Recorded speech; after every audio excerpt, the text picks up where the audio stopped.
Hi friend, నిన్న రాసిఫలాలు చూసుకొని బాగా దుక్కడిపోయి బాగా బెంగెట్టుకొని అన్నాలు తినకుండా పండగ కూడా ఎంజాయ్ చేయకుండా ఉన్నోళ్ళు ఎవరు ఎంతమంది ఉన్నారు చెప్పండి.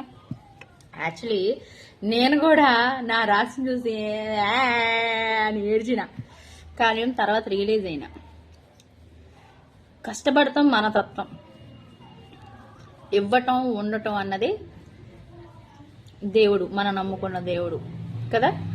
ఆ భగవంతుడు ఎలా నిర్ణయిస్తారా కదా. అలానే కొంతమంది నాకు కామెడీ అనిపిస్తుంది. ఇంట్లో కూర్చొని ఖాళీగా నా జాతకం ఎట్లా ఉంది, నా రాశిఫలం ఎట్లా ఉంది అని చూస్తూ ఉంటారు. అరే అమ్మాయిలైనా అబ్బాయిలైనా ఖాళీ కూర్చున్నోడికి ఆదాయం ఎక్కడి నుండి వస్తుందా చెప్పండి. ఖాళీ కూర్చున్నోడికి ఆదాయం ఎక్కడి నుండి వస్తుంది, అలానే ఖర్చు ఎక్కడి నుండి పోతుంది, రెండూ ఉండదు. ఇక అవమానాలు నిందలంటవా, అది ఎవరికైనా ఉండదు, మీకే కాదు ఎవరికైనా. ఈ రాశి ప్రకారం అవమానాలు ఇంత, గౌరవం ఇంత అంటే కాదు.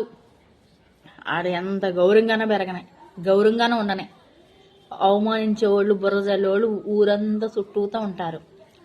ఈ రాశి ఫలితాలను చూసి బెంగడిపోకండి, చక్కగా కష్టపడండి, చక్కగా దేవుడిని నమ్ముకొని హ్యాపీగా ముందుకు సాగండి. అంతా ఆ తల్లి చూసుకుంటుంది, అంతమించి ఏమీ లేదు. మన కష్టే మన ఫలితం, అర్థమైందా.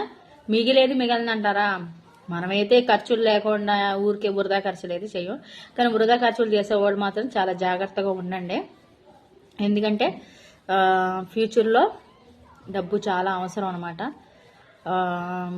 డబ్బు బంగారం కన్నా ఎండి కన్నా డబ్బు చాలా అవసరం, ఎందుకంటే అది మనం అవసరాలు తీరుస్తూ ఉంటుంది. ఇవన్నీ అది స్థిరాస్తులు అనమాట, వీటిని మనం ఏం చేయలేము, అమ్మలేము, కొన్నాళ్ళకి ఇన్వెస్ట్ పర్పస్ అనమాట. జాగ్రత్తగా ఉండండి.